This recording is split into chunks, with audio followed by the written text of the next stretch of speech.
Assalamualaikum warahmatullahi wabarakatuh. Pada pemirsa Awisdong, amalkan walaupun ilmu sedikit. Masih tetap di surat Al-Baqarah, ayat kita lanjutkan ayat yang kemarin 62 sampai ke 69. Kita lanjutkan masih di Al-Baqarah ayat ke 70 sampai ke 76. Puji syukur kepada Allah Subhanahu wa taala, kita tidak putus-putusnya kita memuji kepada Allah Subhanahu wa taala. Semoga Allah berikan kekuatan iman dan Islam pada kita semua. Ya, berikan kesehatan, sehat walafiat, berkah selamat. Juga berikan kemudahan dan kelancaran dalam segala urusan, kegiatan dan aktivitas kita. Semoga tetap dalam ridho Allah Subhanahu wa taala dan doa-doa kita dikabul oleh Allah Subhanahu wa taala. Amin ya rabbal alamin. Panjang umur untuk ibadah, limpahan rezeki yang banyak halal dan barokah untuk kita semua. Hadirin para pemirsa Wisdom, kita mulai dengan pembacaan surat Al-Baqarah yang ke-70. Ini masih banyak ya para pemirsa, karena masih di surat Al-Baqarah itu terdapat surat ada 200 berapa?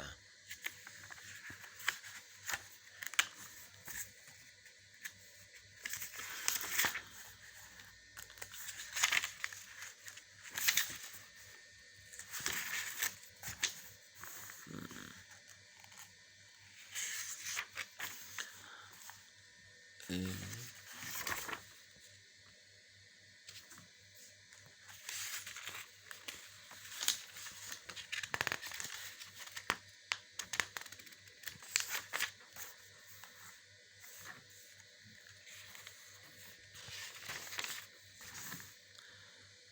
286.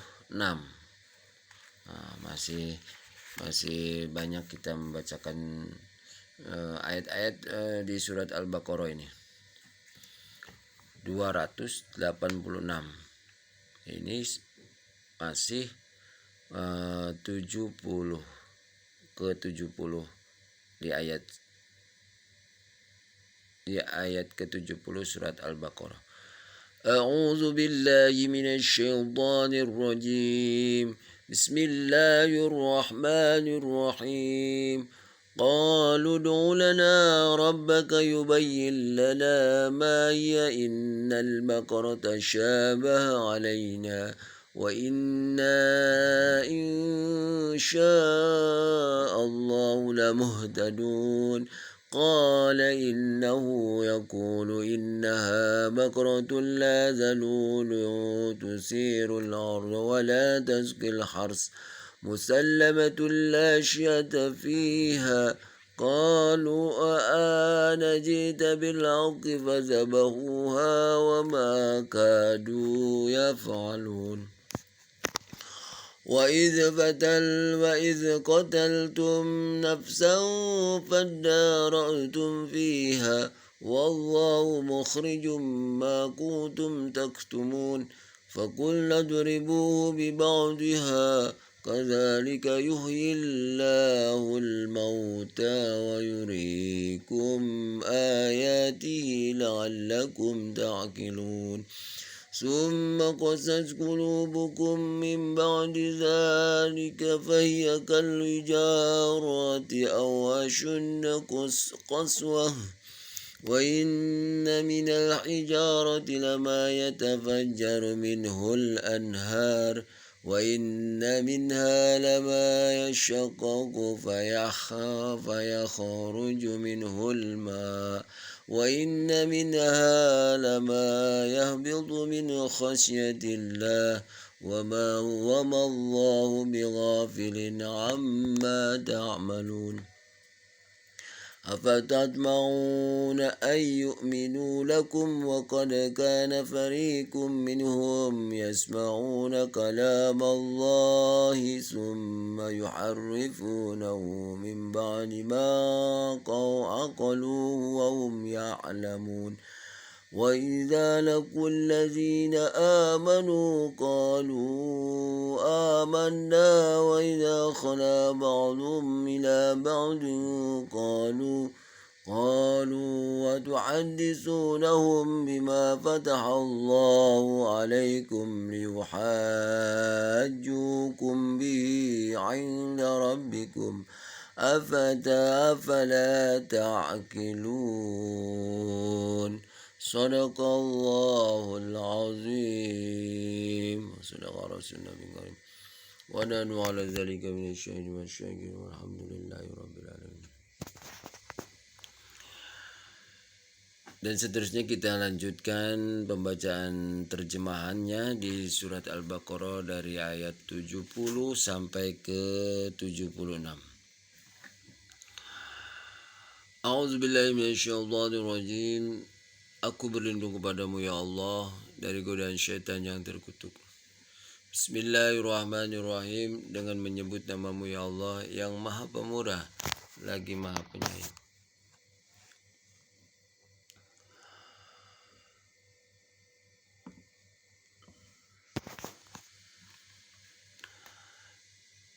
Ayat ke-70. Mereka berkata, mohonkanlah kepada Tuhanmu untuk kami agar dia menjelaskan kepada kami tentang sapi betina itu. Karena sesungguhnya sapi itu belum jelas bagi kami. Dan jika Allah menghendaki, niscaya kami mendapat petunjuk.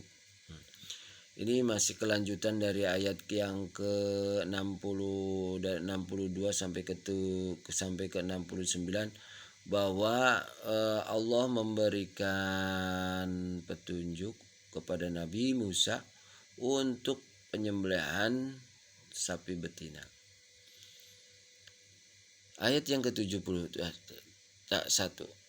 Dia Musa menjawab, dia Allah berfirman, sapi itu adalah sapi betina yang belum pernah dipakai untuk membajak tanah dan tidak pula untuk mengairi tanaman. Sehat dan tanpa belang-belang. Mereka berkata, sekarang barulah engkau menerangkan hal yang sebenarnya. Lalu mereka menyembelihnya dan nyaris mereka tidak melaksanakan perintah itu. Ayat yang ke-72. Dan ingatlah ketika kamu membunuh seseorang, lalu kamu menuduh tentang itu. Tetapi Allah menyikapi apa yang kamu sembunyikan. Ayat yang ke-73. Lalu kami firman, pukullah mayat itu dengan bagian dari sapi itu. Demikianlah Allah menghidupkan orang yang telah mati, dan dia memperlihatkan kepadamu tanda-tanda kekuasaannya agar kamu mengerti. Jadi dari ayat ke-72 bahwa dan ingatlah ketika kamu membunuh seseorang, lalu kamu menuduh tentang itu. Tetapi Allah menyikapi apa yang kamu sembunyikan.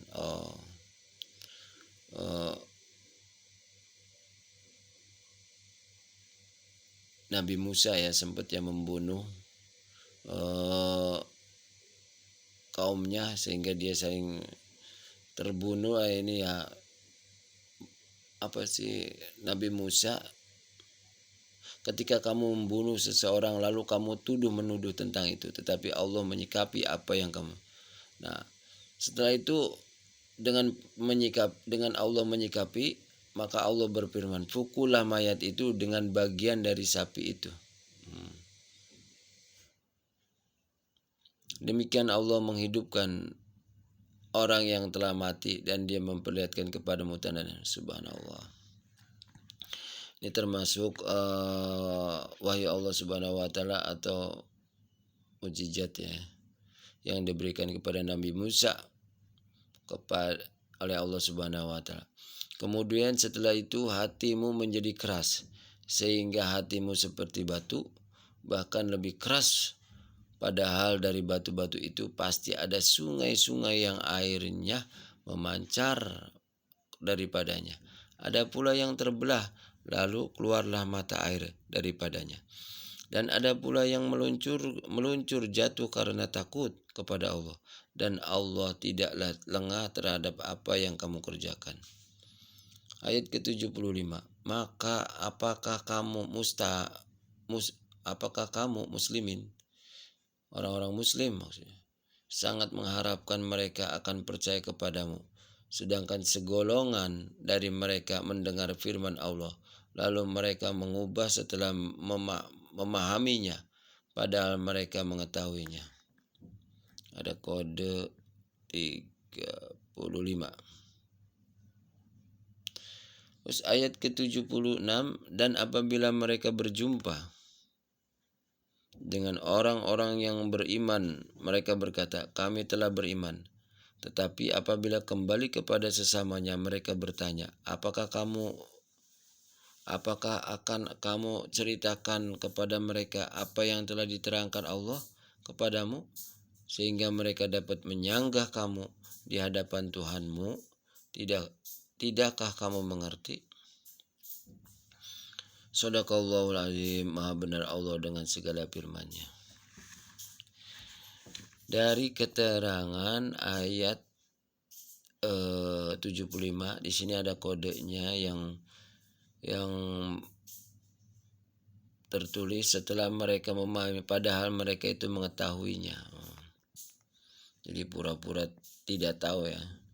Artinya yang dimaksud adalah orang-orang Yahudi.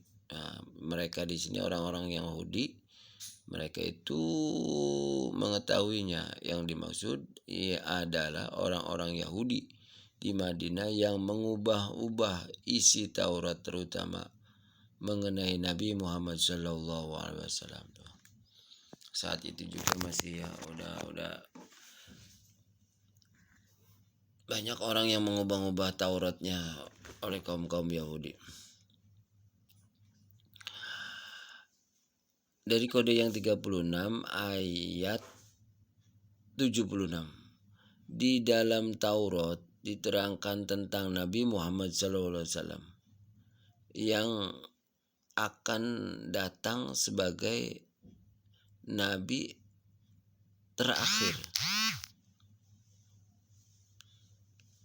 Tetapi keterangan itu disembunyikan oleh orang Yahudi karena takut akan menjadi bumerang bagi mereka. Masya Allah. Nih di saat zaman Nabi Musa itu juga, dan juga di dalam kitab Taurat pun sudah tertera akan datangnya seorang nabi akhir zaman, yaitu Nabi besar Muhammad SAW. Itulah rincian dari kode-kode di surat ayat-ayat. Kita lanjut ke al-akhbar atau redaksi yang memperkuatnya, atau dari hadis-hadis. Rasulullah Shallallahu Alaihi Wasallam bersabda, aku disuruh menyembelih kurban, dan ketahuilah bahwa kurban itu sunnah bagi kamu. Hadis riwayat Tirmidzi. Jadi kita melaksanakan kurban itu hukumnya sunnah. Dari Al-Barra bin Azib radhiyallahu an berkata, Rasulullah Shallallahu Alaihi Wasallam bersabda, sesungguhnya yang pertama kali kita lakukan pada hari ini adalah kita sholat, lalu kita kembali dan memotong kurban. Siapa saja yang melakukan hal itu berarti ia mendapatkan sunnah kami. Dan siapa yang menyembelih sebelum itu, maka sembelih itu tidak lain hanyalah daging yang ia persembahkan kepada keluarganya, tidak termasuk ibadah kurban. Hadis riwayat Nasa'i.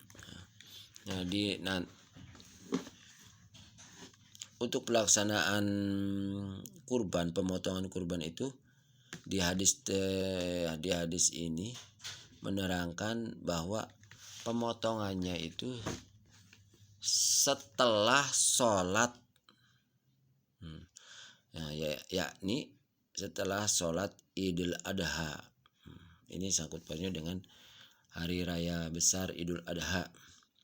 Nah, bila mana orang berkurban memotongnya itu sebelum sholat Idul Adha, maka orang tersebut memotong kurbannya itu baik sapi atau kambingnya itu, termasuk memotongnya itu dagingnya segalanya itu, hasil pemotongannya itu bukan termasuk ibadah atau sunnahnya Rasulullah SAW. Bahkan hanya daging yang ia persembahkan keluarga saja, kayak mayoran lah kayak gini ya, buat pesta keluarga doang. Jadi tidak ada amaliyah sunnahnya Rasulullah SAW. Dari Jabir bin Abdullah radhiyallahu an, dia berkata, kami bersama Rasulullah sallallahu alaihi wasallam menyembelih kurban seekor unta di Hudaybiyah untuk 7 orang.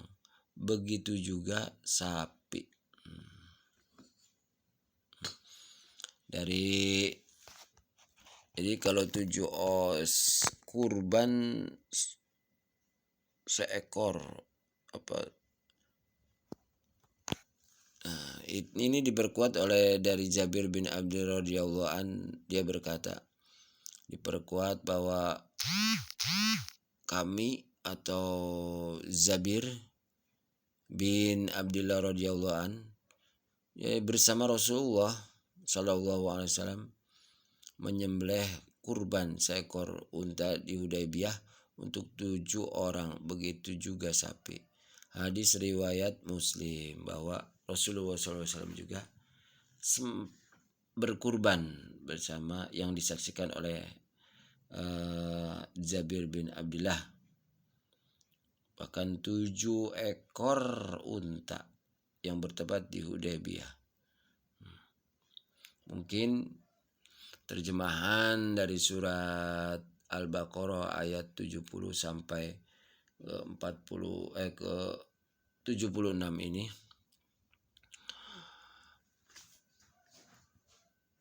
diantaranya intinya menerangkan tentang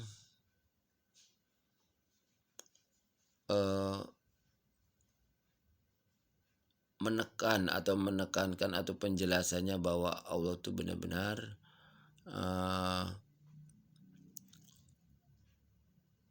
menjelaskan atau meyakinkan kepada umatnya Nabi Musa itu